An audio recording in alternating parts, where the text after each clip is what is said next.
Mis queridos amigos y hermanos, sean todos bienvenidos en el nombre de nuestro Señor Jesucristo a una nueva edición de su comentario al texto bíblico sobre el cual la lección de la escuela sabática está basada.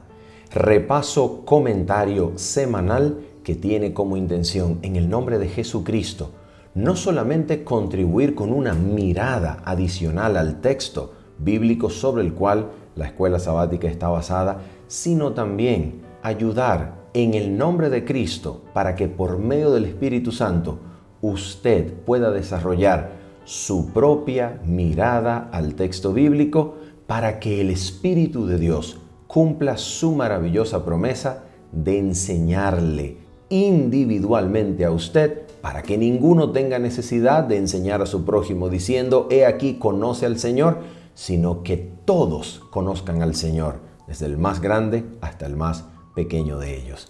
Habiendo dicho eso, sencillamente bienvenidos en el nombre de Jesús.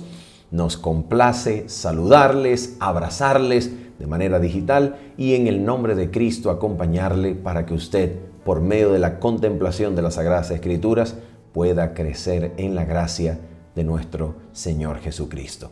Sencillamente queremos recordar que este repaso, comentario al texto bíblico que hacemos grabado y que usted tiene la oportunidad de ver durante la semana, tiene un complemento totalmente en vivo que realizamos cada día de sábado a las 7:30 de la mañana, hora de Venezuela. De tal manera que si usted tiene alguna pregunta, inquietud, por favor, siéntase libre y privilegiado en el nombre de Cristo de compartir con nosotros, creciendo en la gracia del Señor totalmente en vivo, para que cualquier pregunta, comentario sea respondido en el nombre de nuestro Señor. Así que allí le esperamos, 7:30 de la mañana, hora de Venezuela, el día sábado. Nos vemos en el nombre del Señor. Habiendo dicho eso, vamos entonces solamente a orar y de inmediato nos introducimos al texto bíblico para esta semana, para esta lección, que corresponde a la lección número 3 del folleto titulado Administrar para el Señor hasta que Él venga. Lección número 3, el contrato del diezmo. De eso se trata, así se llama, y vamos entonces a discutirla comentando las Sagradas Escrituras. Vamos a orar entonces. Oramos. Nuestro Padre bendito, Padre celestial, en el nombre precioso, suficiente, santo nombre de Cristo, nos atrevemos a estar delante de tu trono, Señor, confiando en sus méritos, confiando en la suficiencia de Cristo. Y delante de tu trono, Padre, pedimos el cumplimiento de tu promesa. La promesa del Espíritu Santo, Señor, que descienda sobre nuestras mentes y corazones y nos prepare para contemplar a Cristo en tu santa palabra. Levanta nuestras miradas, exalta a Cristo delante de nuestros ojos y al contemplarle, Señor, podamos ser transformados de gloria en gloria a su imagen y semejanza. Te lo pedimos, Padre Santísimo, en el nombre precioso de Cristo Jesús. Amén y amén. Muy bien, mis amigos, vamos entonces a comentar nuestro primer texto bíblico que se encuentra en esta oportunidad en Génesis capítulo número 14. Génesis capítulo número 14 desde el versículo número 17. La palabra del Señor dice así para nosotros. Vamos a mirar y así dice la palabra del Señor. Cuando volvía de la derrota de Quedarlaomer, ¿quién volvía de la derrota de Quedarlaomer? Abraham. Y dice el texto, y de los reyes que con él estaban, salió el rey de Sodoma a recibirlo al valle de Sabe, que es el valle del rey. Entonces Melquisedec, que quiere decir Melech, que es rey, y Tzedek, que quiere decir justicia, en hebreo, rey de justicia, que se traduce o que a manera de una nota, a manera de una glosa explicativa, el autor nos dice rey de Salem y sacerdote del Dios Altísimo, sacó pan y vino. Atención con esto. No sabemos, y el texto no nos enseña dónde ministraba Melquisedec. No nos da ningún trasfondo de Melquisedec, solamente nos dice que este hombre era sacerdote del Dios Altísimo. Y Abraham reconoce esto. No solamente Abraham reconoce esto, sino que este hombre ministra a Abraham ofreciendo pan y vino, que serán maravillosamente los símbolos del nuevo pacto. Recordemos que Cristo, al establecer, o mejor dicho, al confirmar, ya que este pacto nuevo, siendo lo mismo que el pacto eterno, estaba establecido desde antes de la fundación del mundo, Jesucristo, al confirmar el pacto eterno o nuevo pacto para con sus discípulos, al darles la promesa del nuevo pacto a sus discípulos, Jesucristo lo establece exactamente con los mismos símbolos, diciendo que el pan sería símbolo de su cuerpo quebrantado y el vino o jugo de uvas fresco sería símbolo de su sangre derramada para remisión de los pecados. Así que de manera maravillosa este hombre, Melquisedec, ministra a Abraham ofreciendo los mismos símbolos o emblemas que serán distintivos del nuevo pacto. Por tanto, este es un detalle muy, pero muy pertinente e interesante porque Melquisedec vendría entonces a ser un representante del sacerdocio del nuevo pacto. Y es exactamente la forma en la cual el apóstol Pablo lo interpreta en Hebreos capítulo número 7 como fundamentando el sacerdocio de Cristo y mostrando este sacerdocio de Cristo sobre la posibilidad que el Antiguo Testamento ofrece de comprender y reconocer un orden sacerdotal previo y superior al orden sacerdotal de Leví, Aarón y sucesivamente, porque aquí entonces nosotros tenemos que este nuevo orden o este orden previo sacerdotal otorga a Cristo la posibilidad de ser sacerdote según el orden de Melquisedec, no habiendo descendido de la tribu de Leví, sino de la tribu de Judá. Cristo entonces es sacerdote conforme a las Escrituras porque Melquisedec era sacerdote antes del sistema levítico sacerdotal y por lo tanto tiene un orden sacerdotal superior y previo al orden de Leví. Y esto es muy importante. ¿Por qué es muy importante? Porque, así como Hebreos 7 nos lo va a decir, al momento, y ya lo vamos a leer en el texto bíblico, al momento de pagar sus diezmos o de dar sus diezmos a Melquisedec, Abraham, como padre y superior a Leví, entonces permite que Leví, que se encuentra de alguna manera en los lomos de Abraham, así lo interpreta Hebreos 7, Leví, que se encuentra de alguna manera en los lomos de Abraham, pague el diezmo reconociendo la existencia de un sacerdocio superior a sí mismo, al sacerdocio levítico. Y por tanto, entonces el sacerdocio de Cristo, Cristo que desciende de la tribu de Judá, no de Leví, puede ser posible conforme a la ley, conforme a la Torá, no en contra de ella. De esa manera, el apóstol Pablo fundamenta la existencia del sacerdocio de Cristo enraizado en las Sagradas Escrituras. Ahora, el texto nos dice de la siguiente manera. Entonces Melquisedec, versículo 18, rey de Salem y sacerdote del Dios Altísimo, sacó pan y vino y le bendijo. Esto es muy importante porque Pablo va a decir que el mayor bendice al menor o que el menor es bendecido por el mayor, y le bendijo diciendo: bendito sea Abraham, Dios del Altísimo, Abraham del Dios Altísimo, creador de los cielos y la tierra, y bendito sea el Dios Altísimo que entregó tus enemigos en tu mano y le dio a Abraham los diezmos de todo. ¿Por qué es importante este pasaje?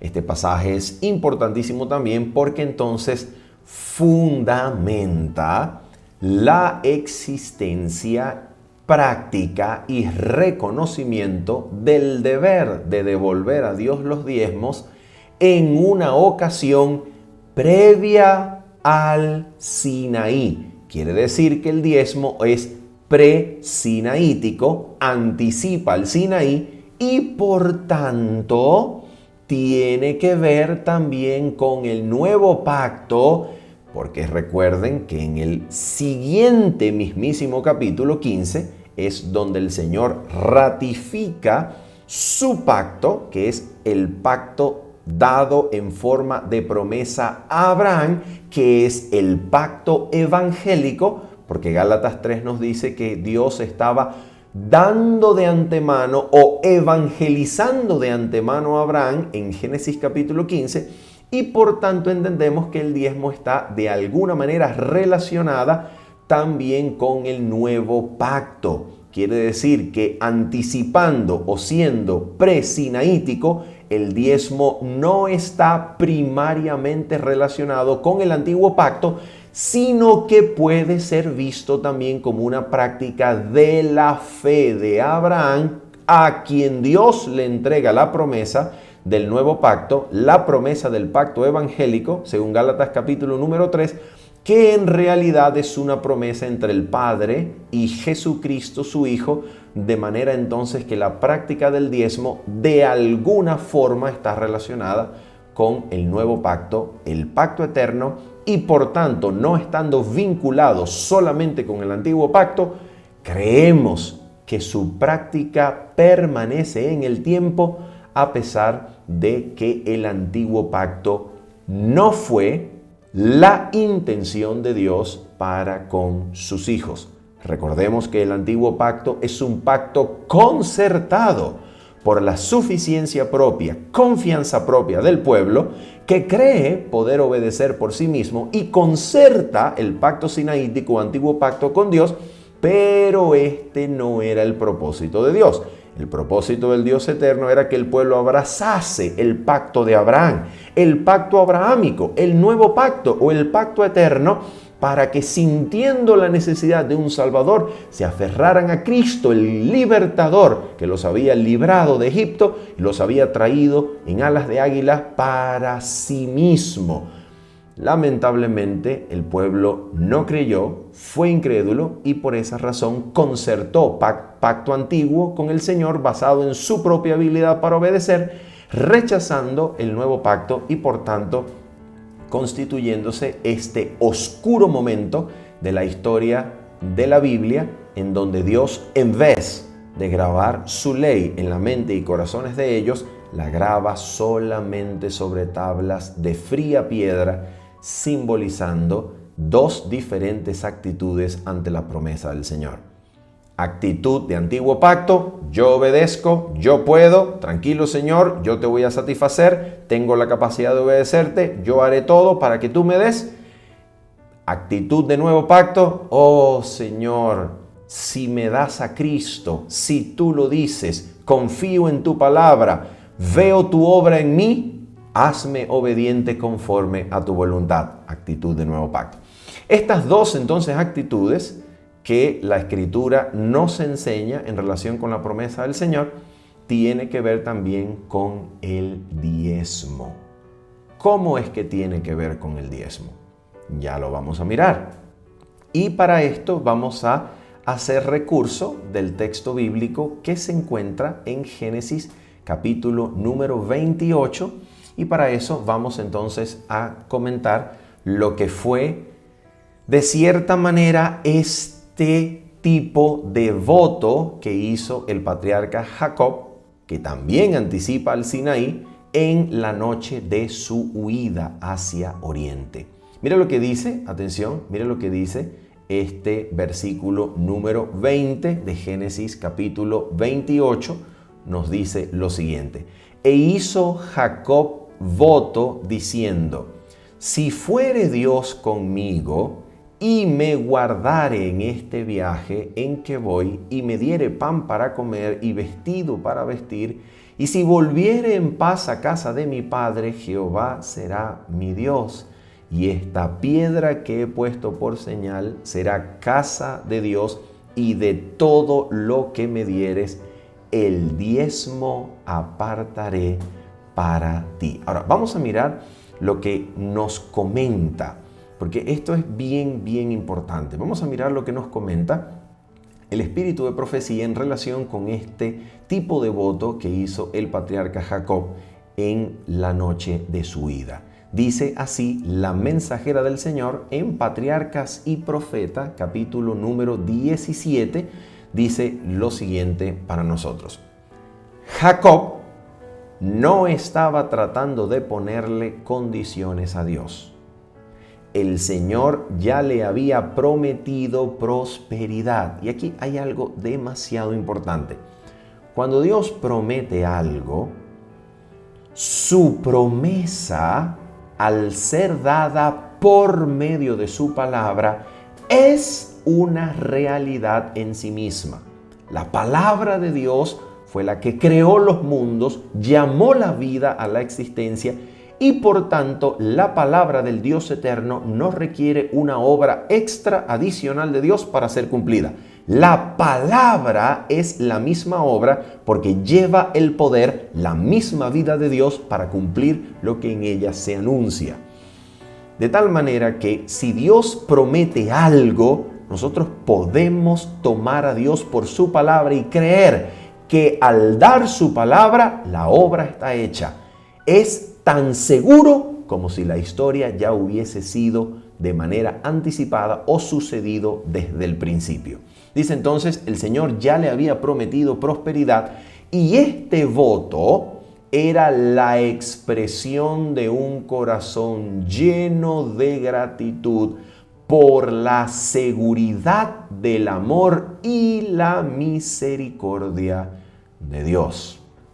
Jacob comprendía que Dios tenía sobre él derechos que estaba en el deber de reconocer, y que las señales especiales de la gracia divina que se le habían concedido le exigían reciprocidad. Entonces, vamos a meditar un poco en esto. Recordemos, acabamos de hablar de dos diferentes actitudes del corazón en respuesta a la promesa o revelación de nuestro Padre Celestial.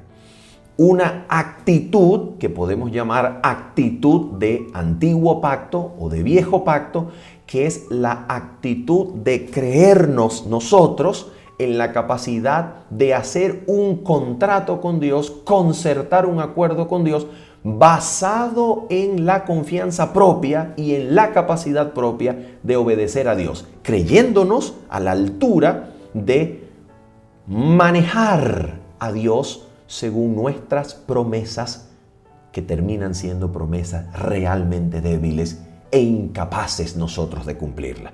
Pero la actitud del antiguo pacto es la actitud entonces de creernos en la capacidad de hacer un contrato con Dios, concertar con Dios, de manera que le digo a Dios: bueno, Señor, yo voy a hacer esto y tú me das esto. Esa actitud de antiguo pacto puede ser traducida a la forma en la cual diezmo, a la forma en la que practico el diezmo. Yo puedo pensar que el diezmo es algo que yo le doy a Dios para que Dios me bendiga. Mira, Señor, resulta que necesito un poco más de dinero, más ingreso, Señor, y mira, yo te voy a dar esta parte y voy a apartar esta parte, Señor, y tú me vas a dar más.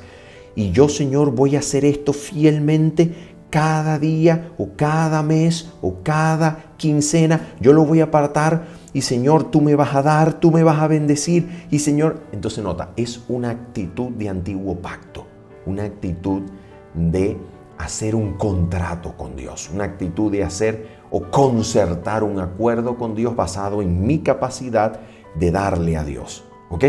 Mi capacidad de obedecer a Dios. Esta es la actitud del antiguo pacto que aplicaría para el diezmo. ¿Cuál es el problema de esta actitud? Yo quiero comentar una cita y proyectarla en este momento. Una cita que se encuentra, vamos a leer por favor, Fe y Obras, página 19. Y esta cita es realmente maravillosa.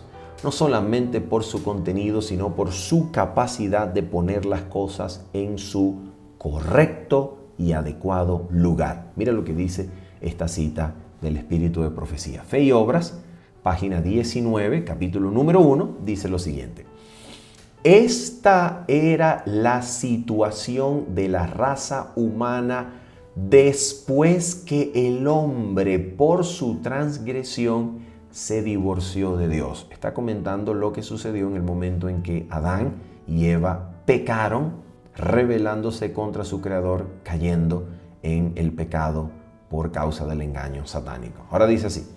Entonces, hablando de la humanidad, escucha, entonces ya no tenía más derecho a una bocanada de aire, a un rayo de sol o a una partícula de alimento. ¿Por qué no tenía más derecho? ¿Por qué razón no tenía más derecho el ser humano a una bocanada de aire, a un rayo de sol o a una partícula de alimento? ¿Por qué? Porque todas estas cosas, la vida misma, eran privilegio dado por el Creador, pero no el derecho inherente de una criatura. No el derecho inherente de la criatura que por existir deriva y pone a Dios en obligación para con ella. No.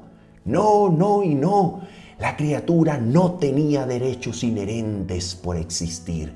La criatura solamente tenía privilegios que Dios le había concedido porque es bueno, porque es realmente bueno y maravilloso.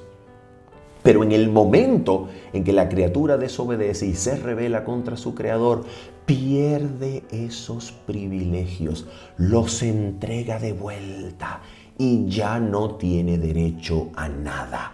Solamente esperaba la sentencia y ejecución de muerte, según Dios lo había dicho. El día que de él comieres, ciertamente morirás. ¿Pero qué fue lo que sucedió? Mira lo que sucedió. Dice el texto, y la razón, escucha esto es realmente importante y lo vamos a resaltar aquí.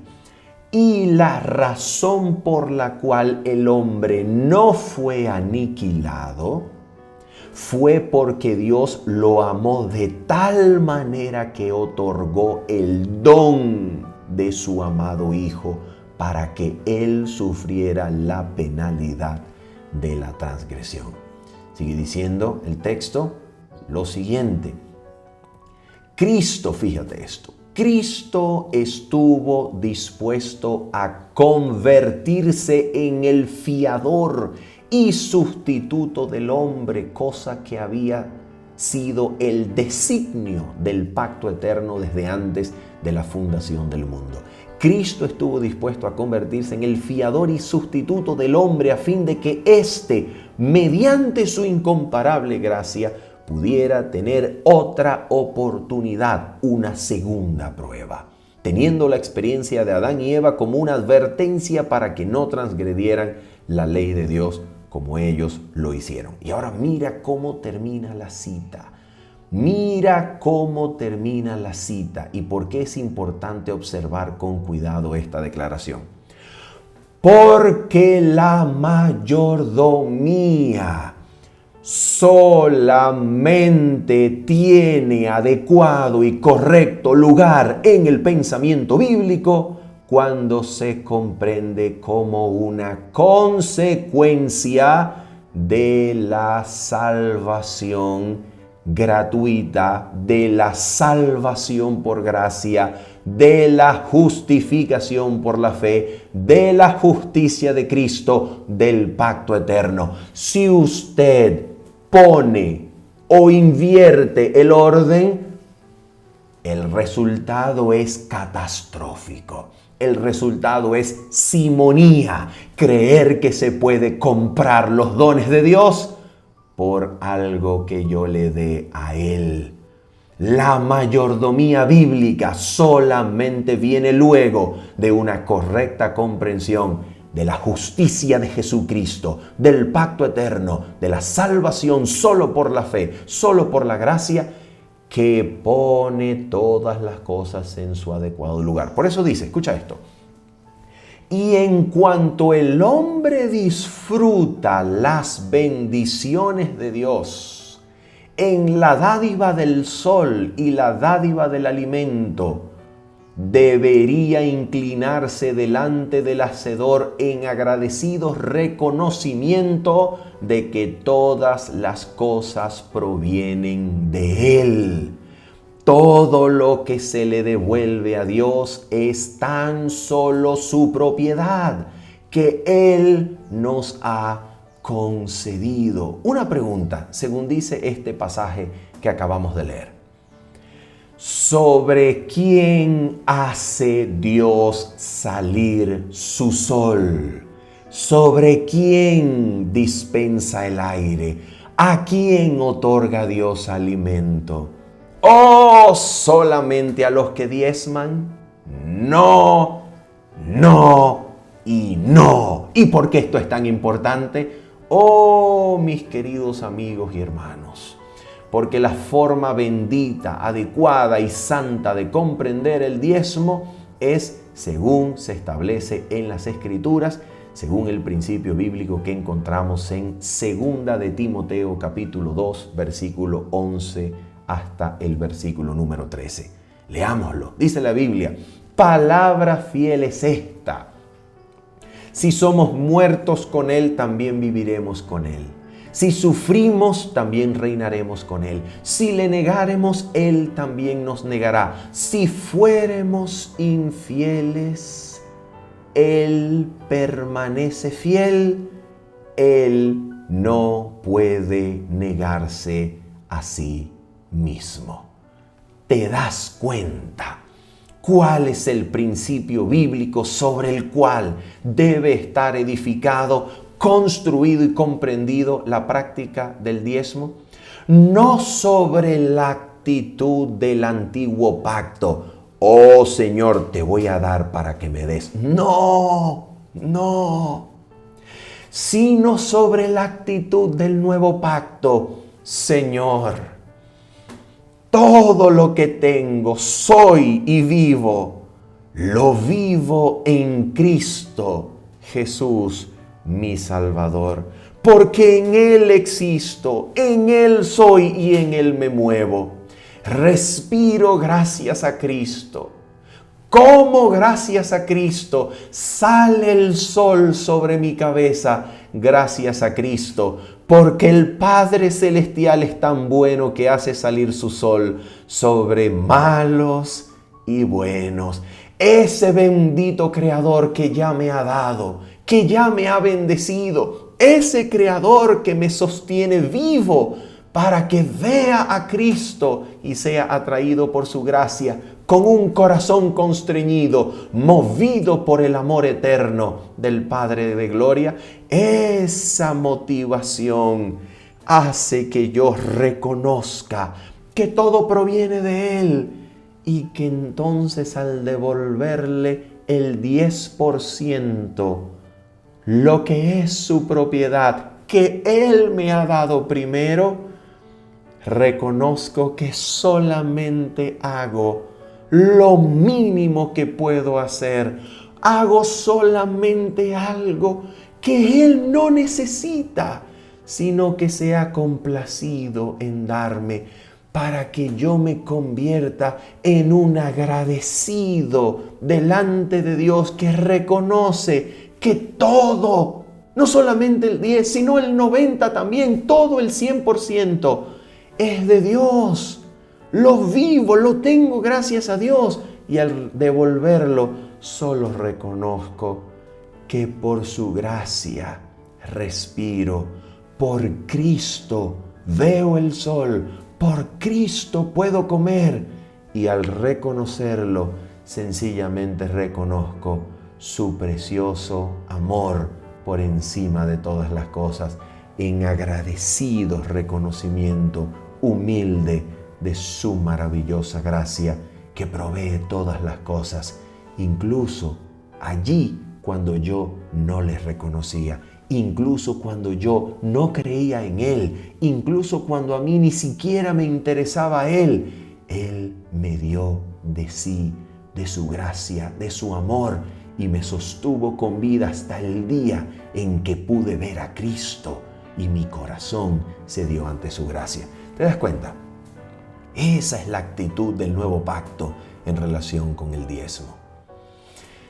Esta actitud, ¿será que está presente también en Malaquías capítulo número 3? Absolutamente, absolutamente sí. Y ese es el texto al cual vamos a dirigir nuestra atención en esta oportunidad. Leamos Malaquías capítulo 3, versículo número 6. Leemos lo siguiente. Atención. Porque yo, Jehová, no cambio. Por esto, hijos de Jacob, no habéis sido consumidos. ¿Se da cuenta usted cómo comienza el texto del diezmo en Malaquías 3, versículo 6?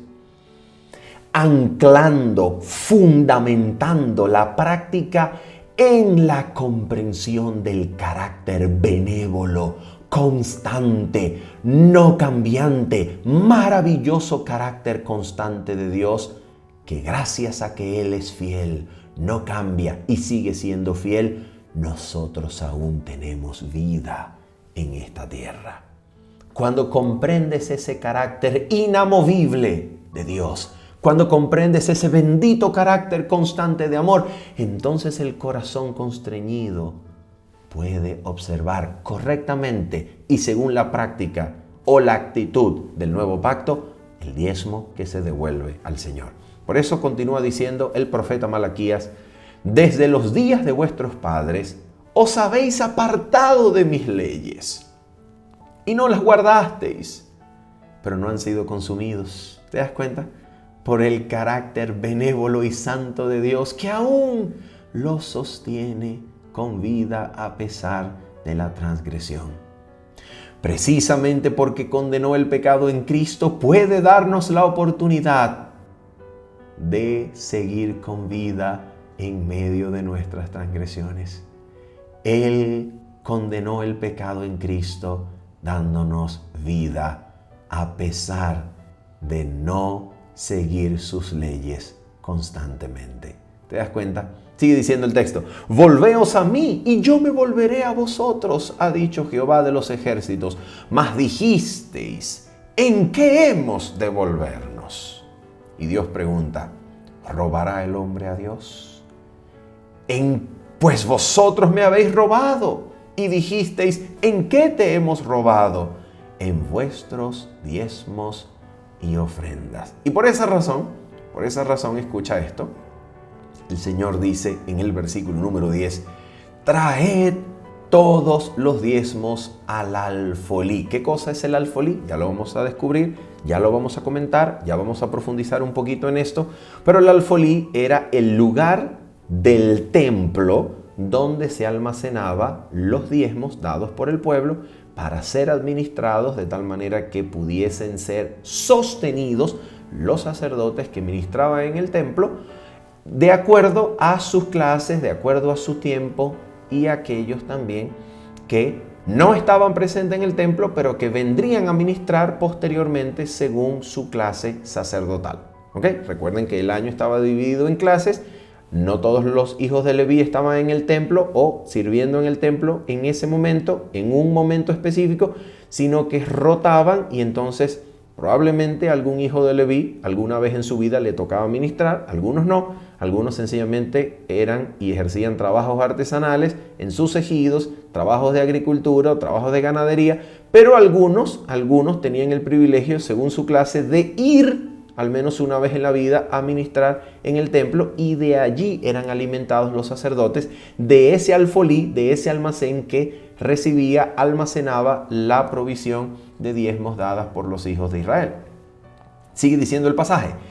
Y haya alimento en mi casa. Y probadme ahora en esto. Mira quién dice, pruébame. Mira quién cimienta en su propio carácter fiel la práctica del diezmo. Él mismo se pone a prueba. No nosotros.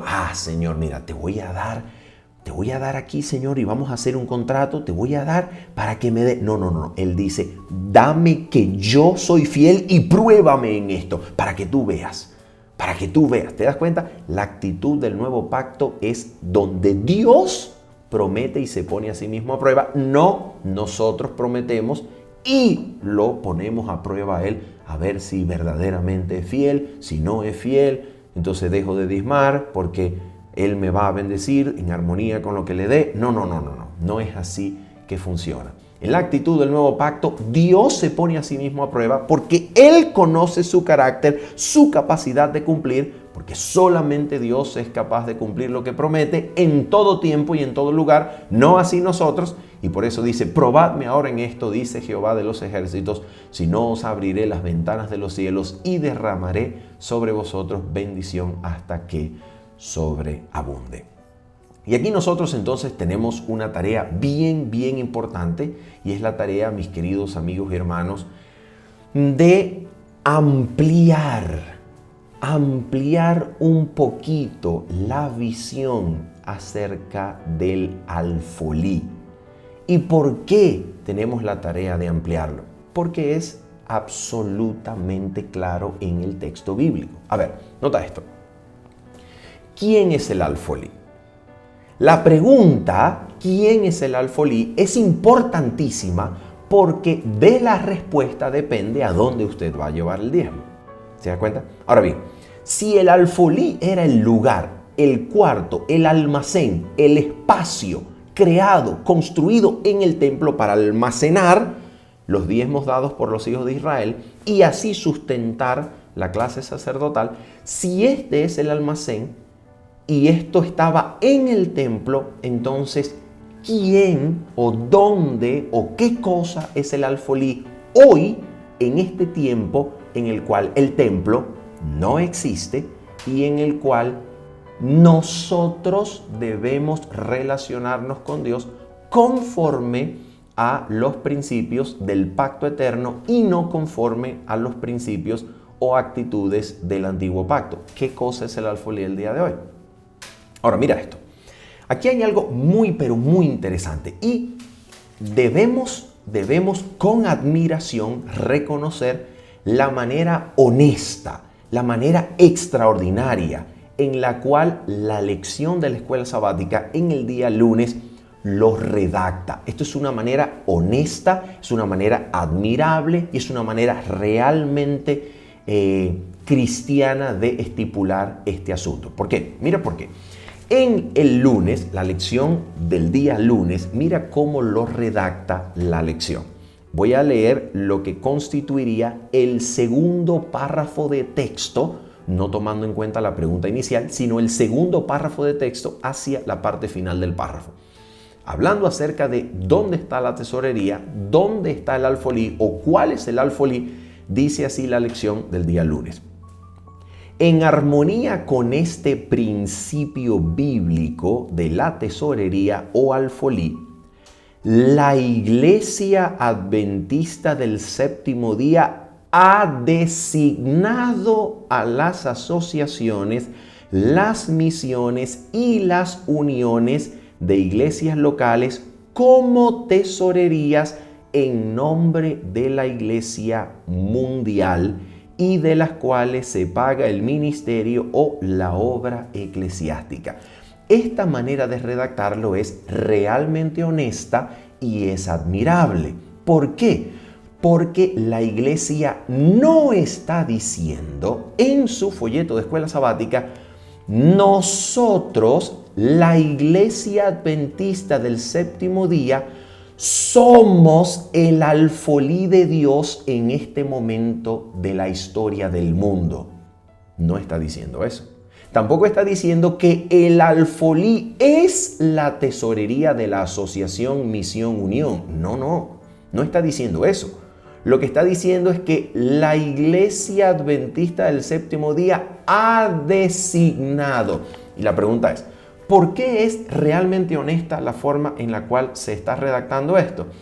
Porque la Iglesia Adventista no podría jamás decir bíblicamente, nosotros somos el alfolí, como estableciendo una equivalencia uno por uno entre templo e iglesia. Porque esto no es bíblico. No es bíblico. No es bíblico decir todo lo que era el templo, de la Biblia, todo lo que era el templo lo es hoy la Iglesia Adventista del Séptimo Día. Esto no es posible. No es posible establecerse sobre bases bíblicas. Pero lo que el folleto está diciendo es que esto ha sido un plan que ha sido desarrollado por la Iglesia Adventista del Séptimo Día en armonía con principios bíblicos y, por supuesto, principios revelados también por los testimonios dados por la mensajera del Señor. En armonía con esto, la Iglesia ha designado, pero la Iglesia no se está poniendo a sí misma como el alfolí de Dios en este tiempo de la historia del mundo.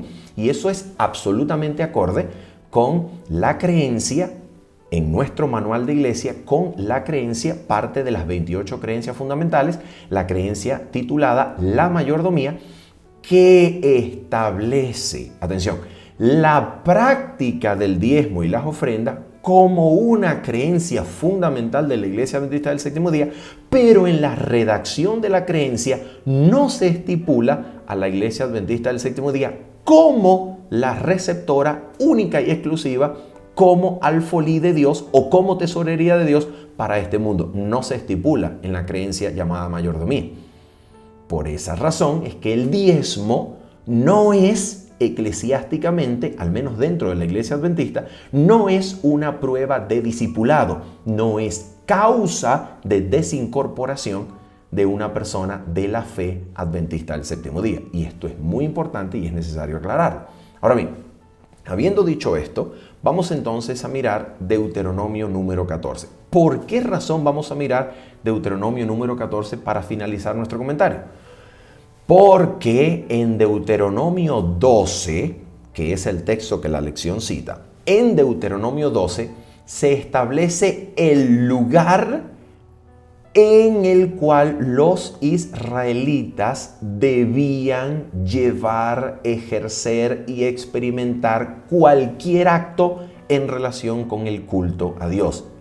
Y ese lugar había sido designado por Dios mismo, quien había escogido el templo de Jerusalén, previamente en Silo, previamente en el desierto, el templo de Jerusalén como el lugar al cual todo varón y mujer debían ir en peregrinaje, llevando a Dios o viviendo y ejerciendo su culto al Dios vivo. Ahora bien, Deuteronomio 12 no se trata específicamente del lugar a donde se iba a llevar el diezmo, sino del lugar donde se iba a adorar, del lugar donde se iba a ministrar el culto de Israel, el templo. Ahora bien, Deuteronomio 14 complementa esta imagen señalando la forma en la cual los israelitas se relacionaban con el templo y el diezmo.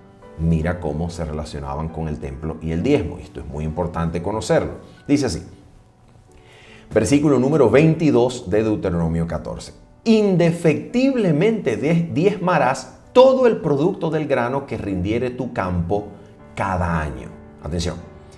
Y comerás, escucha, esto es demasiado importante. Y comerás delante de Jehová tu Dios en el lugar que Él escogiere para poner allí su nombre, el diezmo de tu grano, de tu vino y de tu aceite, y las primicias de tus manadas y de tus ganados, para que aprendas a temer a Jehová tu Dios todos los días. ¿Qué significa esto? A ver, ¿qué significa esto que aparece aquí? Después de decir, indefectiblemente diezmarás todo el producto de tu grano, dice aquí el texto, y comerás delante de Jehová tu Dios en el lugar que Él escogiere. ¿Qué significa esto? Significa algo importantísimo. El diezmo no era solamente entregado a los sacerdotes y después el pueblo nada tenía que ver con esto. No era así como era practicado en Israel. En Israel, el oferente o la persona que llevaba el diezmo entregaba el diezmo al sacerdote y allí junto con el sacerdote y su propia familia y la familia del sacerdote comían juntos en el templo o en las adyacencias. Quiere decir que la práctica del diezmo unía, no separaba, unía la clase sacerdotal con el pueblo, al menos una vez al año en una comida común. ¿Te das cuenta? El diezmo unía al pueblo con la clase sacerdotal. No establecía una distinción entre la clase sacerdotal, únicos capaces de administrar el diezmo, y el pueblo. No era así. ¿Te das cuenta? Esto es bíblico. La Biblia lo está enseñando. Ahora mira más. Dice así. Deuteronomio capítulo número 14, versículo número 24 en adelante. Leemos. Y si el camino fuere tan largo que no puedas llevarlo, es decir, no puedes llevar un montón de sacos de grano, de aceite, de vino, porque es muy largo el camino, no vas a cargar con todo ese peso. Entonces, la práctica era esta. Y si el camino fuere tan largo que no puedes llevarlo, por estar lejos de ti el lugar que Jehová tu Dios hubiera escogido para poner en él su nombre, cuando Jehová tu Dios te bendijere, mira lo que se hacía. Entonces lo venderás, fíjate, vendían el diezmo, es decir, vendían el producto, vendían el grano, vendían el aceite, vendían el vino, vendían cualquier cosa del campo, lo vendían y guardarás el dinero en tu mano. Entonces se cambiaba el producto o la especie por el dinero. Y vendrás al lugar que Jehová tu Dios escogiere, fíjate, lo vendían, agarraban el dinero, viajaban al templo y cuando llegaban al templo, mira lo que hacían con el dinero. Escucha esto.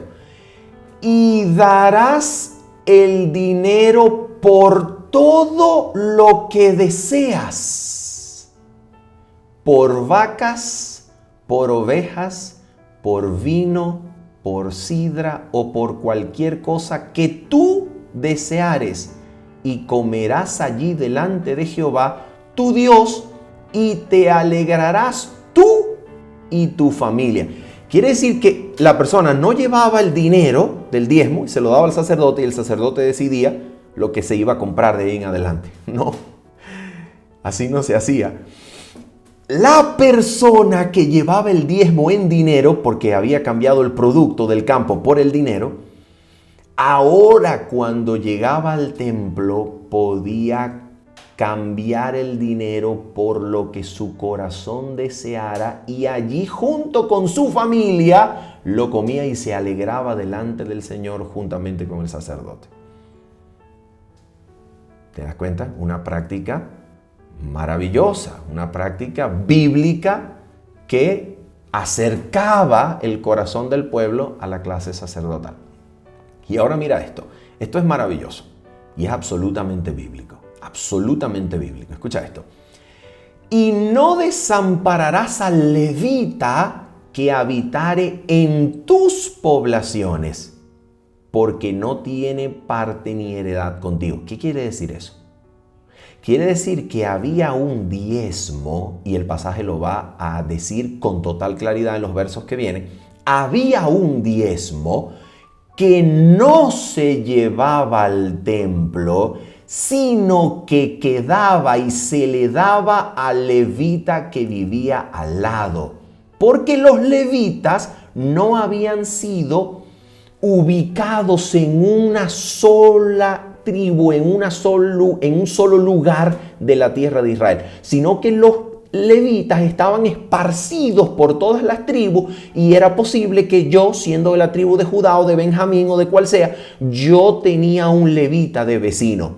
A ese levita también se le daba el diezmo por lo menos una vez cada 3 años. Ya lo vas a ver. ¿Cómo sabemos eso? Mira lo que dice. Escucha esto.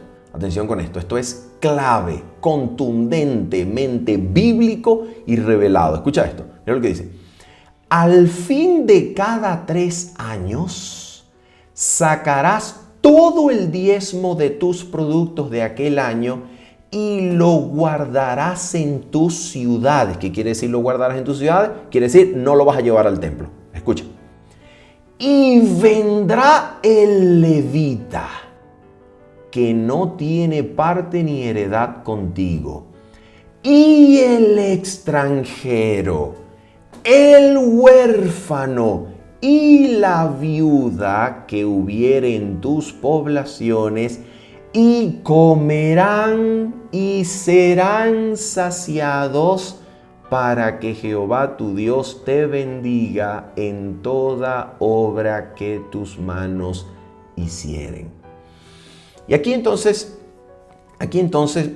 hay un debate entre los rabinos modernos, los rabinos especialistas en legislar la práctica de ley de la Torá, o la práctica conocido en hebreo como la halajá, que es la práctica o la jurisprudencia basada en la ley o en el texto bíblico.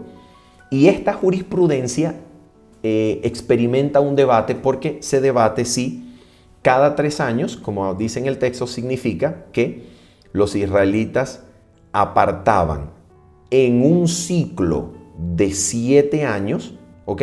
Apartaban el tercer año y el sexto como el año del diezmo, en el cual durante el tercer año y el sexto el diezmo no iba al templo, sino que se quedaba en las tierras de Israel y era dado a los levitas, a las viudas, a los huérfanos y a los extranjeros.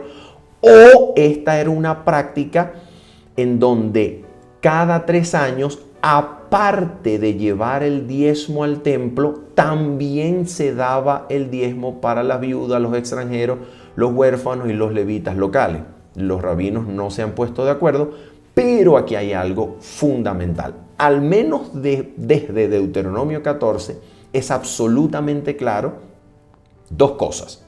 Número 1, o los israelitas diezmaban en el tercer año no solamente el 10%, sino que diezmaban el 20 o el 30, según el texto, o en el tercer año el 10% no salía de las ciudades al templo, sino que se quedaba en casa, y en casa se entregaba al levita, al extranjero, al huérfano y a la viuda, al necesitado. Esto es lo que dice la Biblia, esto es lo que enseña las Sagradas Escrituras. Por tanto, el diezmo, tal y como era practicado en Israel, bien que se llevara todos los años al templo y en el tercer año se dejara una parte o otro décimo para la viuda, el extranjero, el huérfano, el levita, el menesteroso, el necesitado, o bien que sencillamente en el tercer año no se llevaba, ¿ok?, sino que se dejaba en su totalidad en las tierras, en casa, y allí era repartido a la clase necesitada. Bien sea una o la otra, la enseñanza bíblica es clara con respecto a algo importante. El diezmo también fue pensado por Dios para cuidar de estas clases, de las clases que predican la palabra de Dios, que no ministran en el templo. Fíjate, aquí pudiésemos decir obreros evangélicos, predicadores, instructores bíblicos, que no están sirviendo como un levita que servía en el templo.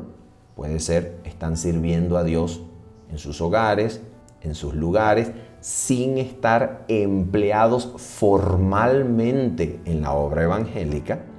Y también fue pensado por Dios para alimentar al menos una vez cada 3 años a ciertas clases desprovistas, como el huérfano, el extranjero, la viuda, es decir, el menesteroso, el necesitado, que venía a casa y llevaba el producto del diezmo para comer de él. Y dice Dios en Deuteronomio capítulo 14, versículo número 29, para que Jehová tu Dios te bendiga en toda obra que tus manos hicieran.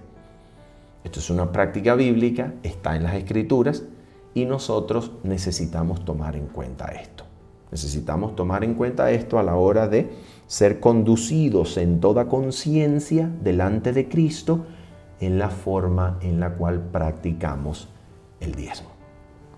Habiendo dicho esto y esperando que usted haya sido edificado por esta mirada al texto bíblico y que usted haya recibido crecimiento en la gracia de nuestro Señor Jesucristo, nos despedimos en esta oportunidad de ustedes diciéndoles en este espacio que nos vemos el día sábado a las 7:30 de la mañana, hora de Venezuela, y hoy nos despedimos diciéndoles bendiciones. Chao, chao.